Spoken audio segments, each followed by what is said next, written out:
BRS MLA Maganti Gopinath హఠాన్మరణంతో ఖాళీ అయిన స్థానం భర్తీ కోసం నిర్వహిస్తోన్న జూబ్లీహిల్స్ ఉప ఎన్నికకు సర్వం సిద్ధమైంది.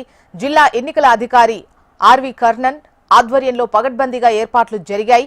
ఉప ఎన్నికలో 4,01,365 మంది ఓటర్లు అర్హులుగా ఉన్నారు. వారిలో 2,08,561 మంది పురుషులు, 1,92,779 మంది మహిళలు, 25 మంది ఇతరులు ఉన్నారు.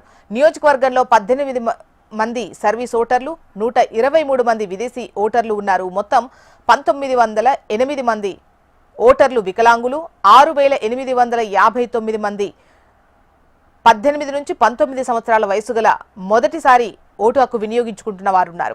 ఇక 85 ఏళ్లు పైబడ్డ వారు సీనియర్ పౌరుల సంఖ్య 2,134 మంది ఉన్నారు. 139 భవనాల్లో 407 పోలింగ్ కేంద్రాలు ఏర్పాటు చేశారు.